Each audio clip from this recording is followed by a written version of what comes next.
Good morning friends, welcome to training Pradesh. दोस्तों, 2-3 दिनों के लिए मैं बिजी था, अपने गांव गया हुआ था छठ पूजा के लिए। लेकिन फिर भी आप लोगों का जो लेक्चर है कंटिन्यूअस, उसकी कंटिन्यूटी में डिस्टरबेंस ना आए, वो मिस ना हो जाए, इसलिए लेक्चर जो है सूरज सर कंप्लीट कर रहे थे। तो आज से मैं इसे कंप्लीट किया करूँगा। ओके, आज 24 नवंबर है। आज के लिए झारखंड करंट अफेयर्स के इम्पोर्टेंट क्वेश्चंस हम लोग स्टार्ट करते हैं। और जैसा कि न्यूज़ आप लोग देख रहे हैं कि हेमंत सोरेन ने कह दिया है कि जो भी रिक्तियां हैं उसे बहुत ही जल्द भर दी जाएं, जेएसएससी जेपीसी की। तो खैर, जेएसएससी में नई नियुक्ति के लिए नोटिफिकेशन जो है अभी नहीं आएगा, लेकिन जो जेएसएससी सीजीएल है उसका एग्जामिनेशन डेट बहुत ही जल्द रिलीज कर दिया जाएगा। और 7th जेपीसी का भी नोटिफिकेशन बहुत ही जल्द आने वाला है। तो आप जो तैयारी कर रहे हैं उसमें कंटिन्यूटी बनाए रखिए। और झारखंड करंट अफेयर जो है ये बहुत ही इंपॉर्टेंट है एग्जामिनेशन के लिए। 1-2 साल तक के करंट अफेयर पूछ लिए जाते हैं। और आपने इसमें ध्यान दिया होगा कि जो भी कंटेंट आपको दिया जाता है उसमें करंट अफेयर, सिर्फ करंट अफेयर ना रखकर मेंस तक का जो मटेरियल है वो प्रोवाइड किया जाता है, जिसमें स्टैटिक जीके, झारखंड का स्टैटिक जीके भी कवर किया जाता है। ओके, चलिए क्वेश्चन स्टार्ट करते हैं। फर्स्ट क्वेश्चन है, 22 नवंबर को झारखंड के किस मंत्री का निधन हो गया? डेट याद रखिए, डेट के अकॉर्डिंग क्वेश्चन पूछा जाता है। तो दिगंबर हांसदा, ओपी लाल, राजेंद्र प्रसाद सिंह, सजल चक्रवर्ती। सजल चक्रवर्ती आपको पता है कि जो कि चीफ सेक्रेटरी थे एक समय में झारखंड के। राजेंद्र प्रसाद सिंह जो कि बेरमो से कांग्रेस के विधायक थे। ओके, उनके बाद अनूप सिंह जो कि इनके पुत्र हैं, वो उपचुनाव में जीत चुके हैं, वो विधायक बने हैं। और ओपी लाल, ओम प्रकाश लाल, ठीक है, ये जो है कांग्रेस के वरिष्ठ नेता रहे हैं। और 1985 से 95 तक इनका जो कार्यकाल था वो एक्टिव था। ये पॉलिटिक्स में एक्टिव थे अच्छी तरह से। इसके बाद थोड़े से इनएक्टिव हो गए हैं। ऐसा नहीं कि पूरी तरह से ये संन्यास ले चुके थे, लेकिन इनएक्टिव एक्टिव जो है उतने नहीं थे। ओके, और इनका जो निधन हुआ है ये रिम्स रांची में हुआ है। एक्चुअली कहा जा रहा है कि इनको पहले से कुछ बीमारियां थी और कोरोना से भी ये संक्रमित हो गए थे।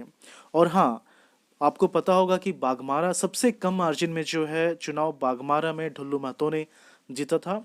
उनके अपोजिशन में ओपी लाल ही खड़े थे। ठीक है, बहुत ही कम मार्जिन, 1 या 150 का मार्जिन रहा होगा। ओके, चलिए थोड़ी सी जानकारी यहाँ पर ले लेते हैं हम लोग। देखिए, इनका पिक है, बाघमारा से 3 बार विधायक और अविभाजित बिहार, मतलब उस समय जब झारखंड नहीं था तो अविभाजित बिहार में मंत्री रहे कांग्रेस नेता ओपी लाल का 22 नवंबर को रांची के रिम्स में निधन हो गया है। उनकी उम्र 79 वर्ष थी। 15 दिन पहले कोरोना पॉजिटिव पाए जाने पर उन्हें रांची के मेडिका में भर्ती कराया गया था। 7 दिन पहले ही उनकी कोरोना रिपोर्ट नेगेटिव आई थी। नेगेटिव होने के बाद भी उन्हें सांस लेने में तकलीफ हो रही थी, जिसके बाद उन्हें रिम्स के ट्रॉमा सेंटर में भर्ती किया गया था, जहां उनकी मृत्यु हो गई। ओके, और वर्ष 1985, 1990, 1995 3 बार ये विधायक रहे हैं बाघमारा के। बाघमारा जो कि धनबाद का एक एरिया है, धनबाद का विधानसभा क्षेत्र है। धनबाद का ये प्रखंड भी है बाघमारा। अभी विधायक कौन है? ढुल्लू महतो हैं, जो कि भाजपा के विधायक हैं। कब कब मंत्री बने? 1985 से 1990 के बीच बिहार में बिंदेश्वरी दुबे, सत्येंद्र नारायण सिंह और फिर जगन्नाथ मिश्र की कैबिनेट में। ओके, चलिए सेकंड क्वेश्चन देखते हैं। सेकंड क्वेश्चन है, भारत के किस इंडस्ट्री के द्वारा रूस के कोकिंग कोल के नमूनों का परीक्षण किया जा रहा है? आप जैसे ये क्वेश्चन देखेंगे, बहुत लोगों के माइंड में ये चीज़ स्ट्राइक करेगा कि इसका जो परीक्षण है ये डेफिनेटली कोल इंडिया लिमिटेड कर रहा होगा। लेकिन कोल इंडिया लिमिटेड सही आंसर नहीं है। हालांकि ये ऑप्शन में भी नहीं रखा गया है, लेकिन दिमाग में आप बैठा लें कि कोल इंडिया लिमिटेड इसका सही आंसर नहीं है। इसका सही answer option D, Tata steel. Okay, देखिए, स्टील जगत की सबसे प्रतिष्ठित कंपनियों में शामिल टाटा स्टील अब रूस के कोकिंग कोल से इस्पात का निर्माण करेगी। ब्लास्ट फर्नेस से इस्पात निर्माण में रूस के कोकिंग कोल के नमूनों का परीक्षण शुरू भी कर दिया गया है। घरेलू इस्पात उद्योग की दृष्टि से इसे काफी महत्वपूर्ण कदम माना जा रहा है। परीक्षण के नतीजे अच्छे रहे तो भारत को कोकिंग कोल की आपूर्ति में ऑस्ट्रेलिया का एकाधिकार समाप्त हो जाएगा। ऑस्ट्रेलियाई में कई बार चक्रवात तथा मौसम के मुद्दे रहते हैं, इसलिए एक से अधिक विकल्प होना भारत के लिए अच्छा है। आधिकारिक आंकड़ों के अनुसार भारत सालाना 72,000 करोड़ रुपए के 5.6 करोड़ टन कोकिंग कोयले का आयात करता है। इसमें से 4.5 करोड़ टन का आयात अकेले प्रायद्वीपीय देशों से किया जाता है। टाटा स्टील झारखंड स्थित अपने जमशेदपुर प्लांट में 1.1 करोड़ टन सालाना तथा ओडिशा के कलिंगनगर संयंत्र में 30 लाख टन सालाना ब्लास्ट फर्नेस के जरिए इस्पात बनाता है। Okay, third question. तीसरा क्वेश्चन है, झारखंड से किन्हें निनाद सम्मान से सम्मानित किया जाएगा? ये जो सम्मान है ये कोलकाता का literary and culture organisation Nilambar के थ्रू दिया जाता है। ओके, तो किन्हें दिया जाएगा देखिए यहाँ पर, कोलकाता की साहित्यिक सांस्कृतिक संस्था नीलांबर के द्वारा मधु मंसूरी हंसमुख को निनाद सम्मान से सम्मानित किया जाएगा। ओके, ऑप्शन सी मधु मंसूरी हंसमुख इसका जो है सही आंसर है। कुछ और जानते हैं, यहाँ पर आप पिक देख सकते हैं उनका। तो साहित्य उत्सव लिटरेरिया 2020 में 20 दिसंबर को उन्हें यह सम्मान दिया जाएगा। और मधु मंसूरी हंसमुख झारखंड के एक प्रसिद्ध गायक हैं। उन्होंने कई नागपुरी गीत लिखा और गाया है। झारखंड के अलग राज्य के आंदोलन के समय उन्होंने कई गीत लिखे और उन्हें गाया भी। 2011 में झारखंड सरकार ने उन्हें झारखंड रत्न का सम्मान दिया था। 2011 में झारखंड रत्न, 2020 को भारत सरकार ने उन्हें पद्मश्री से नवाजा है।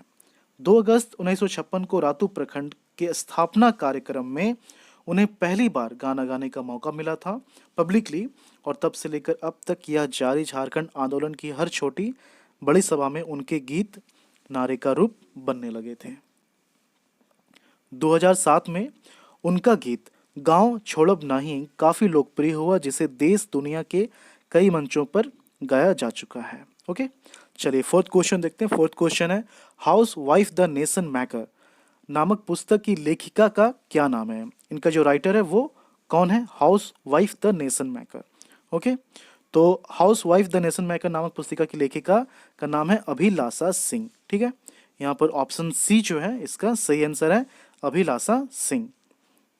देखिए, डीएवी समूह की शिक्षिका सह आईआईटी धनबाद की रिसर्च स्कॉलर अभिलाषा सिंह की पुस्तक house wife the nation maker का 22 नवंबर को विमोचन किया गया है।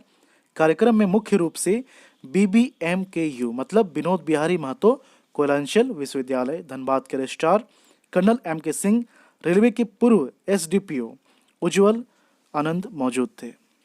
पुस्तक में हाउसवाइफ का होम मेकर के रूप में क्या योगदान रहता है, इस पर चर्चा की गई है। इस पुस्तक के द्वारा यह संदेश देने की कोशिश की गई है कि समाज के किसी भी परिप्रेक्ष्य में होम मेकर का रोल नहीं बदलता है।